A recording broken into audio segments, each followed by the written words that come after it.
Can the production of rice and efficiency of rice production leads to economic development in ECOWAS region? In order for us to understand this topic, Mr. Liu is our guest today. He's an economist, he's a scholar, a researcher, and a youth advocate. He will be discussing this topic with respect to youth economic development in ECOWAS countries. Mr. Liu, the platform is yours.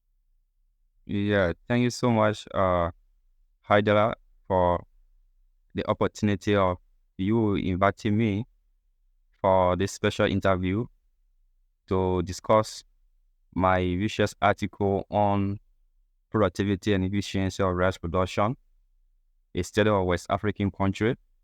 So economy is my passion. Research is also my passion. So I thought was to do this vigorous research on the field of agriculture, especially rice production, because in Liberia and many parts of West Africa, we consume rice more than any other area. So it is very significant for us to capture that part as our research area, so that we can give more contribution to our government in the massive production of rice. So we talk about productivity and efficiency. Once may want to know what is productivity and what is efficiency, and why did I choose this particular topic as my research area. Productivity is the ability to produce based on investing certain quantity of input. That is, if you put in resources, what will be the outcome of that input? So it leads to a certain amount of productivity. Efficiency is how well you use your resources to be able to lead to optimal output, right? That is qualitative, how quality you use your resources to lead to a certain amount of output. So that is efficiency. Rice production is agricultural mechanism wherein you try to plant rice, and at the end of the day, you have certain amount of yield, for your population. And rice production in West Africa has had a serious level of challenge, especially taking into consideration that rice is our staple food in West Africa. And you will see that almost 40% of the rice cereal that we consume in West Africa is being, imported from the rest of the world, especially the Asians part of the world, the Indians, the Japan and other places. So that is a serious problem. And the objective of this research is to analyze the efficiency and productivity level of rice in West Africa. So taking into consideration that we have about 15 countries in West Africa, so we try as much as possible to analyze their productivity and efficiency level when it comes to rice production. And in that, we did some literature review on the quantity of rice, because before you know how well rice should be productive, efficient, you need to know how it is for you, how important it is for the sub-region. So we did vigorous literature review on the quantity of rice, and also when it comes to the efficiency of rice, we did literature review on it from different, scholarly people. And then we also do research on the sustainability of rice production in West Africa, and what methodology are we going to use to present our finding that if rice is productive or not. So we also have to do literature review on some of these things. So, however, what are some of the gaps that we see from other review that we did from the numerous articles that we read about the area of rice production? So we try to analyze that the efficiency and productivity of rice production in West Africa in the regional bloc has not getting a great deal of attention from academic people. Yes, the majority of the other studies concentrated on the performance of individual farm enterprise on more a general scale. So they only talk about individual farms, but they don't talk about the general West African country as a whole. and our research also spoke about the general West African country, and other research did not, study about how the efficiency and productivity of rice contribute to the sustainable development goal. Sustainable development goal is very important. Agriculture, especially when it comes to goal number 13, and goal number 2, that is zero hunger and climate change. Agricultural productivity is leading to achieving the objective of zero hunger and also climate change, because as agricultural process going on, you also affect the climate. So many research did not also speak about that. And finally, agricultural process also has to do with ensuring food security. And in the process, there could be some challenges when it comes to the impact of CO2, that is carbon emission, on the sustainability of the environment. So more research that we read did not also talk about that. So our research talk about most of these things. What actually inspired us most to be able to venture into this study? So it will impress you to know, Mr. Sherry, that rest is stable food for many people, not just young people in West Africa. And you realize that it is both grow locally and also brought from abroad. Like I was saying, we grow rice locally, we also import it from abroad. Despite the significant growth in the rice production in West Africa in the last 10 years, West Africa still import about half of what we consume. Imagine that this is our cereal, our staple cereal, but we import half of what we consume. So it's a serious problem that we need to pay key attention to. We also realized that in 2018, Africa imported 31.46% of the world rice export, which totaled to 34.23 million metric tons. And West Africa was responsible for more than half of the import. Imagine that. It tells us that we consume more import of rice than what we produce. So these are a serious problem. And it can also impress you that the rice production in West Africa averaged 10.1 million tons per year over 2009 to 2019. So this is something like we just produce minimum of the maximum that we consume. So this is a very serious problem. Now, we are trying to answer a few questions from our research, and this actually got our research to be able to give effective results when it comes to the productivity and efficiency of rice production. So we have two major questions I want to answer today. How can ECOWAS optimize its factor input to produce rice at a full capacity? Like we were telling you, the factor input, what are some of the factor input that we can put into our production? Because remember, when we are doing production, we have input and output. If you did the economic, you will see the production function, or we have an input and then we have an output. So are we really optimizing this factor input to produce at our full capacity? These are questions that we want to ask ourselves. And another thing is, what are the factors that have been misallocated? Now, we have the resources. Africa, West Africa is a very rich resource-filled country. You know that. And are we trying to actually misallocate those resources? Are we underutilizing these resources to be able to produce rice or our agricultural things? So these are the questions that we are actually trying to answer in our research. So what is the objective of this study?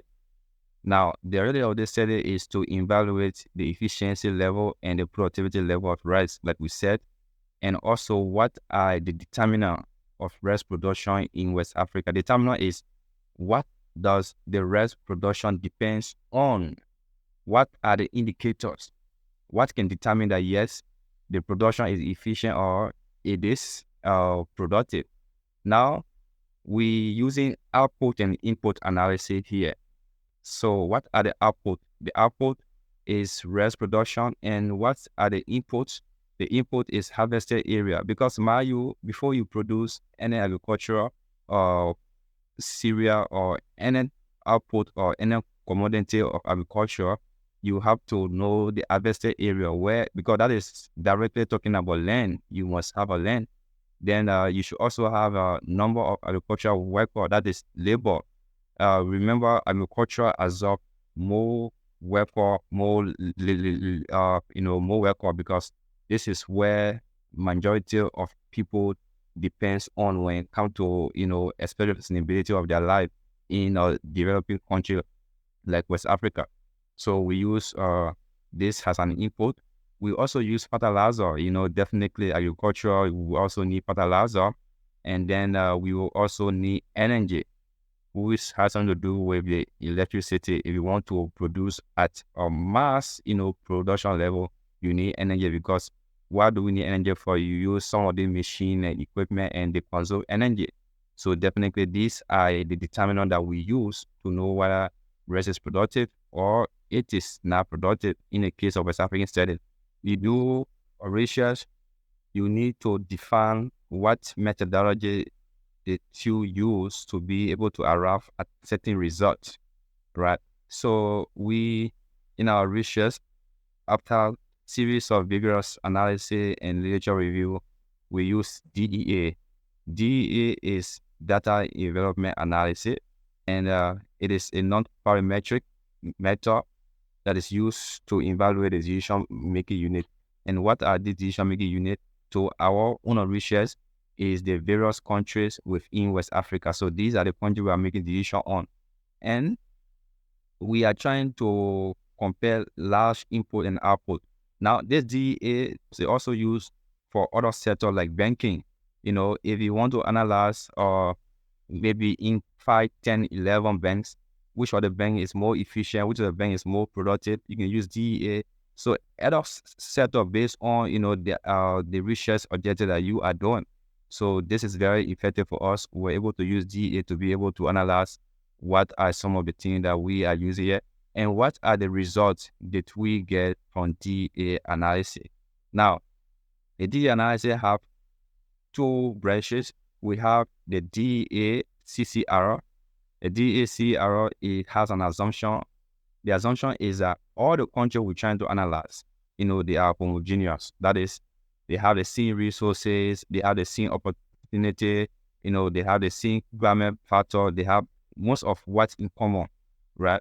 And the other DEA we call BCC. So that is telling us that most of the countries that we're trying to analyze, they are not homogeneous. They have different economic policy, they have different challenges when it comes to everything that they have in common and everything that they don't have in common. They are just different. So we are relying on DEA BCC because in West Africa, you have some countries who are dead, how they call it, desert. You have countries who are, forest. You have some countries that are, different characteristics when it comes to the nature of the country and how they support agriculture. So now, according to DEA-BCC, it tells us that all of 11 selected countries that we choose in West Africa is efficient. And it also tells us that 8 out of 11 countries in West Africa that we choose for our study, are productive. Now, someone may ask, we have 15 countries in West Africa. Why they still only analyze on 11 countries? The reason is that, for example, we have Liberia, we have Cape Verde, we have Australia. Yeah, this country data was not available. So if data is not available from the Food and Agricultural Organization of the United Nations, that is the FAO, which actually focus on all of the data when it comes to agriculture, it tells that these countries are not automatically, efficient and they are not productive. So we just conclude that this country, there are no data available for this country and they are not efficient. So definitely we omitted this country from there because definitely we conclude that this country, because of data not available for them, they are automatically not efficient and then they are also not productive. So if we add that country to those who are not efficient, out of the 15, if we have 9, plus 5, so, definitely you realize that you have many countries in West Africa, that are not efficient when it comes to real production. So you have only 9 out of the 15 you have only 9 out of the 15 countries, and you also have only 8 out of the 15 countries or West African countries that are productive. So this is a very, very huge challenge. So this tells us that this is why we are inputting more rice, because we are not producing at our best, and we are not also using our resources well. Now, the research also unveil that some countries are not efficient, and some countries are actually misusing their factor input. Like, for example, those factor input we listed are harvested area, labor, fertilizer, and energy. So we also made recommendation. For example, Benin. Benin use their harvested area very well, but labor, they don't use it very well. Fertilizer, they don't use it very well, but energy, they use it very well. So we are making suggestion to Benin that you have to reduce your labor to 5.46% in order for it to be efficient. Then we also tell them that you have to reduce your fertilizer capacity, right, to 20.36%, so that you should be able to be efficient. Like, say, for example, Nigeria. Nigeria is the biggest economic in West Africa. So Nigeria is using their harvested area very, very well. But however, they are not using their labor very well. They are not using their fertilizer very well. And then they are not using their energy level very well. So what do we tell Nigeria? Nigeria need to reduce their, energy level to 21.06% in order to be very much efficient and effective in red production. Then out of this country, we also made suggestion that, okay, this is how you have to reduce your input to this parameter in order for it to be productive and efficient. Now, what are some of the conclusion that we try to make here in our research? The research, in a nutshell, tell us that the ECOWAS member state rice production is approaching its ideal size of production, but this is happening at a wide variant rate throughout the region. The effectiveness of bread production in 12 main ECOWAS nations is subject of the research, which cover the period between 2021 to 2020. Now, we're also trying to tell our audience that the DA approach and the productivity, that is the macro productivity index, was used as the order of the day to examine the efficiency and the productivity level of rice in West Africa. So if somebody want to know how you can measure rice production, not just rice and other agricultural commodity and any other thing, so we try to educate that you can use the DA, you can also use the market productivity index. So these are very effective, tools that you can use. And then our result also telling us that most countries have achieved high level of technical efficiency under BBC, right? Because we said that only 3 out of the 11 countries of what we try to observe, are not efficient under that, but the rest are efficient. So this is telling us that only Cote d'Ivoire and Burkina Faso, did not reach that level of efficiency. So this our research is also telling us. So if you are from Cote d'Ivoire and Burkina Faso, so this research could be very important for you, because we are giving you the data and all of the indicators to show that you are not efficient and you are not, productive. So you can use it, and then we also give you some of the recommendations when it comes to policy making. So what are the implications of this particular research?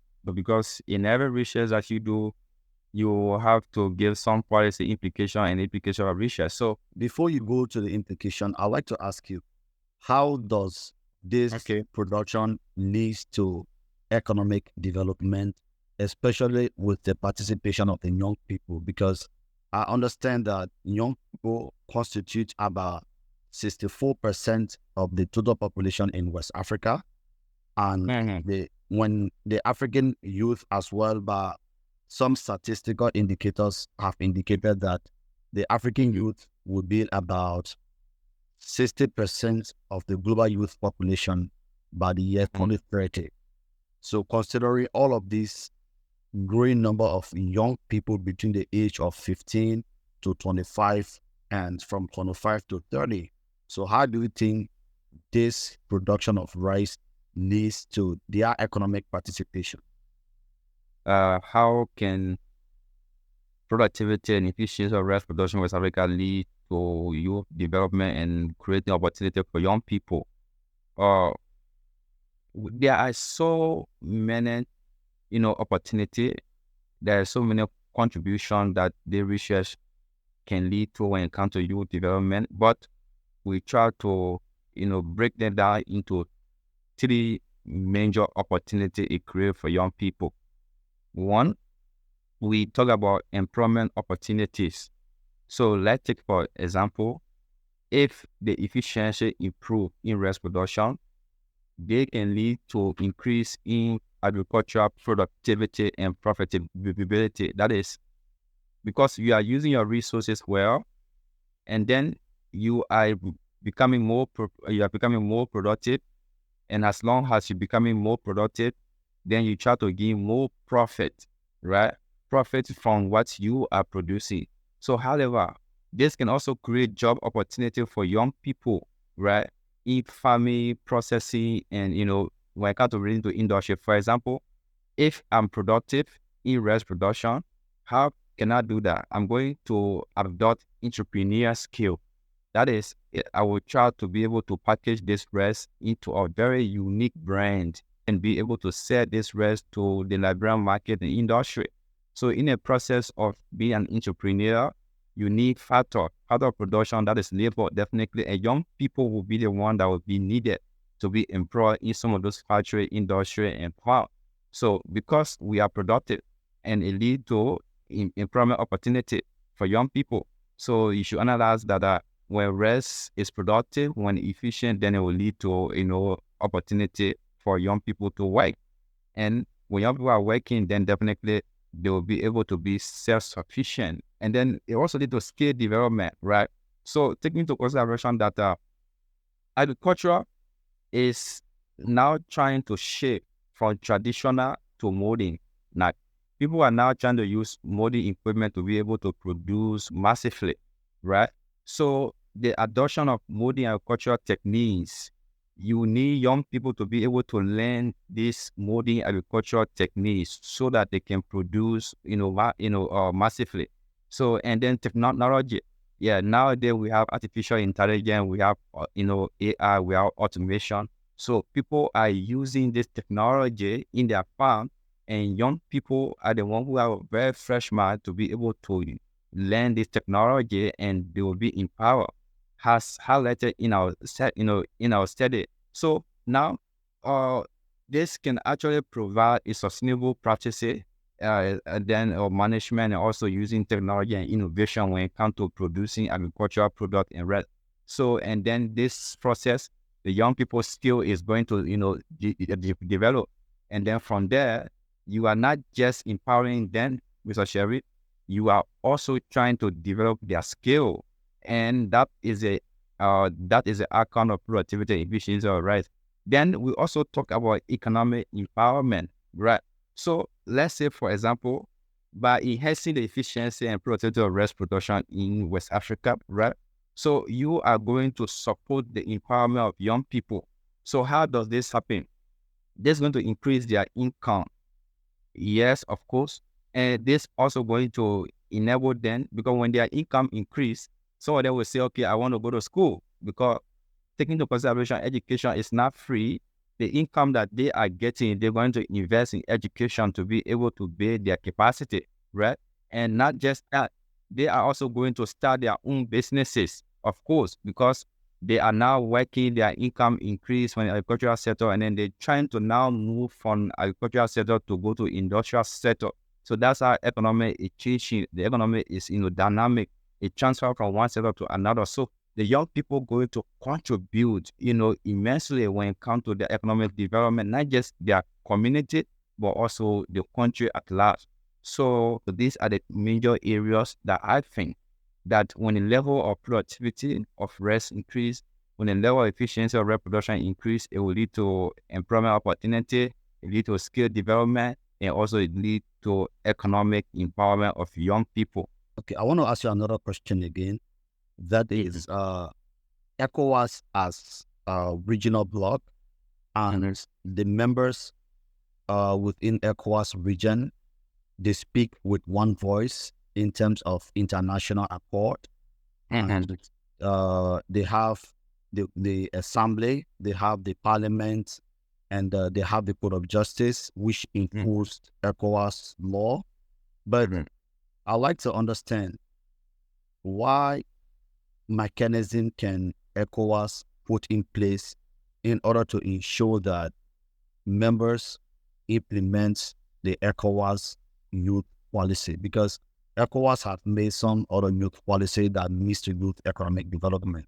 Agriculture is a part, youth and sport development is a part, science and technology is a part, health and social welfare of the young people is a part, drugs and illicit substance fight against them is also another part of ECOWAS youth policy. So, and all of these things comes down to one issue that has to do with their economic development. So what do you think ECOWAS need to do to encourage member states to implement all of these policies in their national plan? Because the reason I'm asking this question is that African countries are declarational when it comes to policy making. According to Mr. Sissin, the researcher in West Africa and in African studies, that's what he said, that the African countries are good at declaring policies, but they are not good at implementation. So it is based upon this backdrop that I'm asking you this question. Yeah, the question is very much necessary and it's very important. You know, it's not like the policies are not there. The policies are there, but the problem is that ECOWAS as an institution is weak when it comes to implementation. Yeah, when it comes to evaluation, when it comes to monitoring the policy that they propose. And strong institution is an indicator of development. Development does not only represent that you have a high GDP. You have a high GDP without strong institution, without rule of law, without using your resources to translate that in promoting the life of your citizens. Definitely that is not development, right? So if you have this policy, you need to put them into a strong implementation indicator, monitoring and evaluation. Let's take, for example, if all of the head of states assemble in Nigeria today, the headquarters of ECOWAS, to say, okay, let's allocate 30% of our annual budget to improving agricultural sector, improving technology, and then building the skill of young people in that particular sector and giving subsidies to people who are efficient and productive in their, farms. These policies are there, but then government is not going to implement this policy because they have their own separate interests. So if any government does not implement the policy that the 15 head of state agree upon, there should be a specific action taken. There should be a monitoring evaluation process to show that, okay, this government, are you trying to achieve this? Now you are past your budget for the fiscal year. And we saw that in your budget, what you make commitment for is not being implemented. So if you cannot do that, definitely you should be able to do that. I mean, pressure them to do it. But they are not doing this thing. So that becoming a problem until we have a strong institution in West Africa, not just West Africa, but Africa, we will be able to transform from developing to undeveloped. Because the institutions are not strong, they are very weak, including the ECOWAS. But they can only strong voice against a country who, are upset with their government and they lead to coup d'etat. Then you could see ECOWAS coming in, right? But if you do not implement the policy indirectly, is the coup d'etat against your country people. That brings me to an analogy that ECOWAS itself has been more successful as a security architecture than its initial mandate of economic integration and development in the ECOWAS region. Considering the military participation of ECOWAS in the region like Liberia, in Ivory Coast, in Mali, in Burkina Faso, Guinea-Bissau, and in Gambia, if I'm not mistaken. Some scholars argue that ECOWAS is more successful as a security architecture than its economic mandate. I think from what you just said, that demonstrates that fact that ECOWAS is more successful in terms of security architecture. What happened is, when I'm talking about successful in security architecture, they are focusing on security architecture to be able to protect the head of states, people who are making the policy and they are not implementing the policy. That is not a success. Yeah, right. But they are just focusing on it. Is their focus. Like I say, quote unquote focus. But success is, what have you achieved? Your achievement in that particular field, in the security sector of West Africa, they are not achieving anything because year up to now, there are rampant coup d'etat, there are rampant security threats in the region, right? But they are not dealing with the source of the problem, because the son of the son of God in any country, does not still represent the fact that there is a peace in the country. No. But people will not be peaceful if they are hungry. They are going to be agitating. Yeah. People will not be peaceful if they are not obtaining their basic need. The security is not physical that we're talking about, right? It is, let's say, it is social economically driving. Food, education, health, and social inclusion. So if you can protect the security of the people, then we can say you are successful. But if you're only focusing on security, on a physical issue, like people with manpower, with gun to be able to protect your leadership, that is not a success. They get focused on that to protect, their own, let's say their own being in power, and then to be able to bring stability in their country, in the region. But that's why we don't call success. So I can agree with you. Yes, they've been focusing on that, but in my knowledge, they are not being actually successful on that, and they are not also being successful on the economic integration that we are seeing. Because economic integration means you are bringing all of your effort and your resources, into one table, your ideas, to be able to have a demonstrative effect on the rest of the country that are part of your, association, that are part of that particular integration. But that's not happening. So it means they have to redefine the image of ECOWAS. They have to, re-implement their strategy. They have to actually prioritize the people need and desire over, policy that they are not actually implementing, and it's just a quote unquote on book. We are coming to an end of our discussion. So if there are some things that we didn't talk about and would like for us to brush upon, I think we can do that and then can call it a day. Okay. Thank you so much, Mr. Sharif. Yeah, for giving me the opportunity once again to come out and share my experience on the parts of contemporary issue happenings in West Africa, especially when it comes to rice production, productivity, and efficiency of rice production. But what we can say is, as government serving the people, developing country like ECOWAS, our economic should depend on agriculture, because we have the resources, we have the forest, we have what it takes to produce what we can consume. We need to take the notion that we don't have the capacity when it comes to the resources. No, the resources are there, but we just need to put in the technical know-how to see how best we can make best use of these resources at our competitive advantage. Right?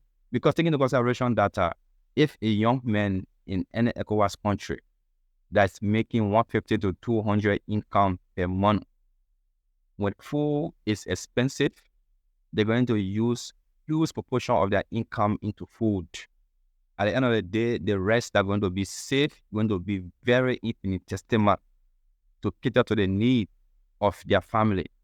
And that's going to degenerate into the cycle of poverty. You spend 10 years working, but you don't have nothing to show, because the income that you are making is only equal to what you consume. Yeah, but the few people who are making huge income, it doesn't mean anything to them to buy rice for $30, bag of rice for $30, for $25, because they are making more income. They can make more money. It doesn't have any effect on them. But the majority of the ordinary people need to consume, and it gotta be very affordable. So government need to actually invest in agriculture, and not just invest in agriculture. Make sure that there should be opportunity for young people building their skill, try to adopt technology, right, that will lead to mass production in order for us to also be independent, be able to also export rice to other countries. That is our objective. So we can also talk about that. And we can also say that agriculture has impact on poverty. It also has impact on economic, development, and also food security. So, and these are indicators of development. And if you invest in agriculture, definitely you are going to have the leverage on this area, and definitely you're going to be strong when it comes to economy, and your economy, and then your people not going to agitate over simple things like food. Yeah, any country that you're not able to feed yourself, according to Thomas Sankara, you can be controlled by anybody. Yeah. So that's really what's happening right now in West Africa. We need to control our food, especially. We need to produce that at our comparative advantage. And we also need to empower the agricultural sector, especially the young people, in order to see agriculture as a place of investment, as a place of economic boost, as a place of safe home instead of government job. And our recommendation is Liberians, West African, and the rest of African countries, we should reduce the pressure on rice, because everything about rice. Today, if I do not eat rice, I haven't eaten anything. If so, most definitely we got to reduce pressure on rice and look at other food. We have potato, we have cassava. We have so many food, so that at least the day India say they are not sending rice in our country, we should not die with hunger. Let's now put our egg into one basket. Let's try to invest in other cereal, try to produce them and consume them. So we want to say, again, thank you so much for the opportunity, and it's just an honor to be here to share my thought and idea. And whenever you need me, I will always be available. Yeah, because this is our clear call to always be there and educate our young people if there is a need. And at all point in time, there is a need, so we have to do that. Thank you so much, my dear brother. All right, Mr. Liu, thank you very much for being here today. And it was a great honor to have this discussion with you. I'm always looking forward to having more discussion with you when it comes to young people, because we've done some work together. We work on Suli Liberia. We've worked together on BUPL Liberia. More definitely. We've done so many works together. So this platform is always open for you. And whenever the need rises, we will be able to call on you to come and give us some of your opinion on some of the issues that are happening. Thank you very much again for being here.